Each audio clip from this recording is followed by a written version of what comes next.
I've investigated dozens of true crime cases over the years, but nothing has unsettled me quite like this one. The details I'm about to share aren't for the faint of heart. If you're watching this late at night, you might want to turn on a light. This is the story of the real-life monster who inspired Psycho, the Texas Chainsaw Massacre, and Silence of the Lambs. A man whose atrocities were so disturbing that even hardened detectives couldn't sleep for weeks after entering his property. Before we continue, if you're new here, hit that subscribe button and notification bell. I post new true horror stories every week, and trust me, you don't want to miss what's coming next. November 16th, 1957. Plainfield, Wisconsin. The kind of small town where everyone knows everyone. The type of community where people rarely lock their doors at night. That evening, hardware store owner Bernice Warden disappeared without a trace. Her son Frank arrived at the store to find the cash register open, blood stains on the floor, and his mother nowhere to be found. The last receipt in the register was for a gallon of antifreeze. Local handyman and bachelor Ed Gein. When deputies arrived at Gein's isolated farmhouse that night, they had no idea they were about to step into a nightmare that would haunt American consciousness for generations. Deputy Sheriff Arthur Schley entered the summer kitchen with just a flashlight. Swinging the beam around the room, he froze. Hanging upside down from the ceiling was a naked female body, slit open from neck to groin, gutted like a deer. It was Bernice Warden, but what they found in the rest of the house was far, far worse. Lampshades made from human skin, stretched over wire frames. Bowls crafted from human skulls. A belt made. Chairs upholstered with human skin still bearing tattoos. A shoebox containing 9.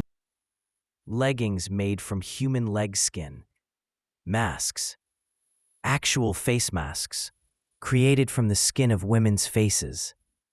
And perhaps most disturbing, a suit made entirely of human skin, including a female torso vest attached and leggings. Ed Gein had been creating a woman's suit so he could become his dead mother by wearing it. If you're finding this story as unbelievable as it is disturbing, I understand. But here's the thing. Everything I've just described is documented in police evidence reports. This isn't urban legend. This isn't exaggeration. This actually happened. But to understand how a human being becomes capable of such horrors, we need to go back to the beginning. Edward Theodore Gein was born in 1906 in La Crosse County, Wisconsin, to George and Augusta Gein. From the start, Ed's childhood was deeply troubled. His father was an alcoholic who couldn't hold down a job. But it was his mother who truly shaped the monster Ed would become. Augusta Gein was a fanatically religious woman who preached to her sons that the world was immoral, that all women except herself were vessels of sin, and that sex was an abomination. She would read Bible passages about death, murder, and divine retribution to her sons every day. She isolated Ed and his brother Henry from the outside world. When they weren't in school, they were working on the farm. Friends were forbidden. Any attempt Ed made to form relationships outside the family earned Augusta's wrath. Despite her oppressive control, Ed adored his mother. She was his entire world. In 1940, Ed's father died of heart failure. 4 years later, Henry died while fighting a marsh fire with Ed. While officially ruled an accident, questions remained. Henry had bruises on his head, and Ed had been able to lead rescuers directly to his brother's body in the dense smoke. No investigation followed. He was 39 years old and had lost the center of his universe. He sealed off his mother's room, preserving it exactly as it had been. The rest of the house fell into squalor as Ed retreated further into isolation and madness. And then, the disappearances began. Hey, I need to pause for a second here. This story gets even more disturbing from this point forward, and I want to make sure you're all in for what's coming. If you're finding this real-life horror story compelling, please take a moment to hit that like button. It helps the algorithm show this video to other true crime enthusiasts. And honestly, your support keeps me researching these dark corners of human history. Between 1947 and 1957, several women in and around Plainfield disappeared. Mary Hogan, a tavern owner who resembled Augusta Gein, vanished in 1954. Initially, police had no suspects, but what investigators didn't know was that Ed had developed a disturbing new obsession. Shortly after his mother's death, Ed became fascinated with medical encyclopedias, anatomy books, and pulp magazines about Nazi experiments and cannibalism. He was particularly fixated on stories about headhunters and their rituals. He began visiting cemeteries at night. At first, Ed later confessed he just wanted to see what it felt like to dig up a grave. Soon he was exhuming bodies regularly, focusing on women who reminded him of his mother. According to Ed's later confession, he made at least 40 nocturnal visits to local graveyards. But eventually, grave robbing wasn't enough. Investigators believe Ed's first murder victim was Mary Hogan in December 1954. Standing behind the bar where she worked alone that night, something in Ed snapped. He later said he couldn't remember much about the murder itself, just the before and after. 3 years passed. Then Bernice Warden disappeared, leading authorities to Ed's door. When police searched Ed's property, they found evidence linking him to the disappearances of both women. Parts of their bodies were among his grotesque collection of human remains. Under questioning, Ed was eerily calm. He spoke about his crimes with detachment, as if describing someone else's actions. When asked why he made the skin suit, his answer was simple and chilling. I wanted to see what it felt like to be her. Psychiatrists who evaluated Ed found him legally insane. He suffered from schizophrenia and had an unhealthy attachment to his mother that had warped into a desire to become a woman himself. He wasn't collecting trophies like most serial killers. He was gathering parts to literally transform himself into a woman, specifically into a substitute for his mother. One psychiatrist noted, he was attempting to restore his mother to life, or to find a substitute for his mother, by his experiments with the exhumed bodies.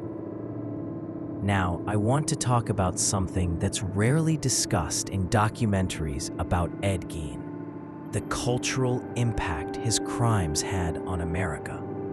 Before Gein, Americans generally didn't lock their doors at night. The idea that a neighbor, someone you greeted on the street, someone who seemed normal, could be harboring such darkness was unthinkable. After Gein, America's innocence was shattered. His crimes revealed the potential for extreme depravity lurking behind an ordinary facade. And then there's the pop culture impact. Robert Bloch, who lived just 35 miles from Plainfield, was inspired by Gein when creating Norman Bates for his novel Psycho. which Alfred Hitchcock later adapted into his classic film. Leatherface from the Texas Chainsaw Massacre, based on Gein. Buffalo Bill from The Silence of the Lambs, his skin suit was directly inspired by Gein's crimes. Even today, more than 60 years later, the psychological horror that Gein pioneered, the idea of the monster next door, continues to shape our fiction and our fears. When investigators finished processing Ed's house, they did the only thing they could think to do with such a monument to horror. They burned it to the ground. In 1968, Ed Gein was found guilty, but legally insane. He spent the rest of his life in psychiatric institutions, dying of cancer in 1984 at the age of 77. He reportedly was a model patient, quiet and polite. Nurses described him as charming. He enjoyed doing puzzles and watching television. Think about that for a moment. The same hands that crafted lampshades from human skin were peacefully putting together jigsaw puzzles. The same mind that conceived of wearing a woman's skin spent hours contentedly watching sitcoms. If you're still with me, you're obviously someone who can handle the darkest truths about human nature. This community is built on exploring the shadows that most people turn away from. Join us by subscribing now and hitting that notification bell. We dig into cases like this every week, uncovering the psychological depths that mainstream coverage often misses. So what drove Ed Gein to such extremes? Was it his mother's religious fanaticism? His social isolation? A neurological predisposition to mental illness exacerbated by environmental factors? The truth is probably a combination of all these elements. What makes the Gein case so disturbing isn't just the grotesque nature of his crimes. It's that he represents the thin line between sanity and madness that runs through all of us. Under different circumstances, with different childhoods, different brain chemistry, different traumas, how many of us might cross that line? The property where Ed Gein's house once stood remains vacant to this day. Locals avoid it. Some claim they hear screams at night. Others report seeing shadows moving across the empty field where the house once stood. In 2000, someone tried to auction the land online, marketing it as Ed Gein's farm. The auction was quickly shut down after public outcry. The town of Plainfield has tried to move on. They rarely speak of Ed Gein. They've torn down the hardware store where Bernice Worden was last seen alive. They've removed all markers from the graves that Ed desecrated. But some stains can't be erased. Plainfield remains haunted, not by ghosts, but by the knowledge that a monster once walked among them, shopped in their stores, waved hello on their streets, all while harboring unimaginable horrors beneath his floorboards. As I finished researching this case, I found myself checking the locks on my doors before bed. I found myself studying the faces of people I pass on the street, wondering what secrets they might be hiding, because the most terrifying truth about Ed Gein isn't what he did. It's that he could have been anyone. He could be anyone. The next time you're driving through a small town, passing those quiet houses with their neat yards and curtained windows, remember, walls can hide anything. And sometimes the real monsters aren't hiding under your bed. They're living next door. If this story affected you as deeply as it did me, I want to hear your thoughts in the comments below. What other notorious true crime cases should we cover next? And remember to like, subscribe, and hit that notification bell so you never miss our weekly descent into real-life horror. Until next time, sleep well, and maybe check your locks.